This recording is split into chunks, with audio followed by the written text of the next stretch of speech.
There's someone else with us this evening that I'd like to quickly introduce.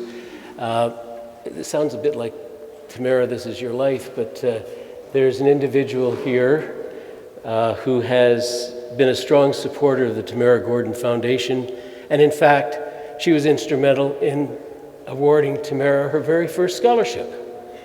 So her name is Kamala Jean-Gopie. If I could ask Ms. Gopie to come forward.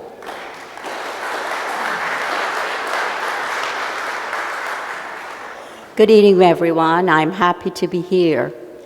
How many of you know that because of Tamara, there's a project in Malawi, Africa, which educates over 300 students from 3-year-olds in preschool, 110 children in primary school, 40 in secondary school, and this year 3 in post-secondary school, 1 a nurse, 1 a teacher, 1 doing agriculture at university, because of Tamara. I'm going to join the dots to show you how Tamara is responsible for a project in Malawi, one of the 6 poorest countries in Africa. I established a scholarship in my mother's name when I was the chair of the Harry Jerome Scholarship. And the very first scholarship that Tamara got to help her with university was the one in my mother's name, the Lucille May Gopie Scholarship, her first year of university. Over the years, Tamara has kept in touch with me, and I watched her success as she did well in university. In 2015, once this foundation and scholarships award were being given out, she invited me to come, and I've come most years when I'm here. And when I'm not here, it's because I'm in Malawi. Anyway, in 2015, she said to me, Miss Gopie, I'm going to get an award from Afro Global, and I'd like you to be my guest. And she got an award for her humanitarian advocacy work, awarding scholarships to a niche population, people with physical disability who wish to pursue post-secondary education.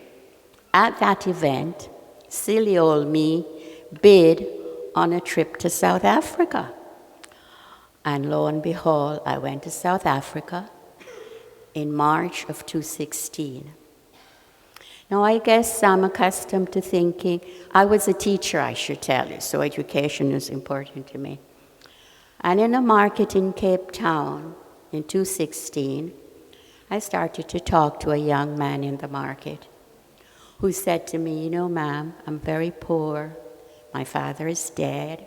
I have 6 siblings at home in Malawi, and I'm here trying to earn money to support my family. He was about 21 at the time. And then he said something to me which was pivotal. He said, I want to be a teacher. And something clicked in me. And I said, well, I gave him my card, and I gave him $10. And with his hands folded and with his eyes full of tears, he said, ma'am, may God bless you. And I said, well, if you can find a school that you can go back to in Malawi, I'll see if I could help you.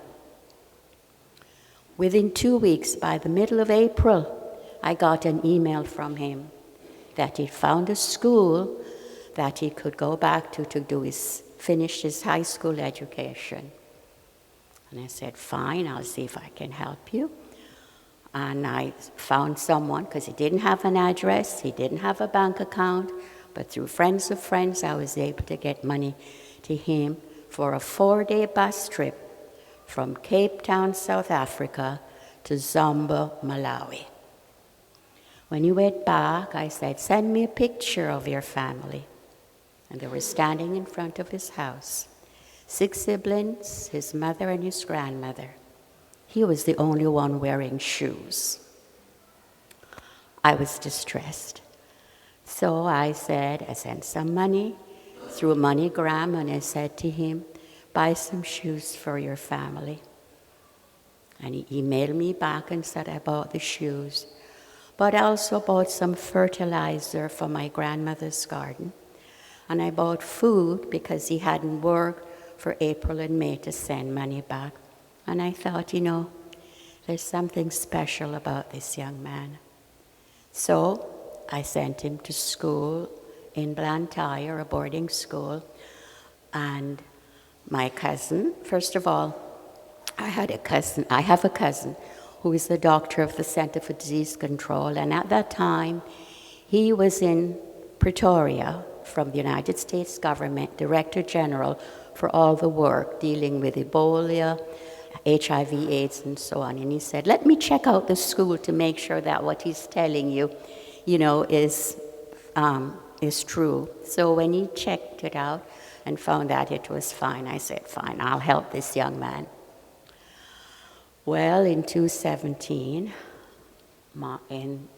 June of 2017, I went to Malawi because I wanted to see where he lived.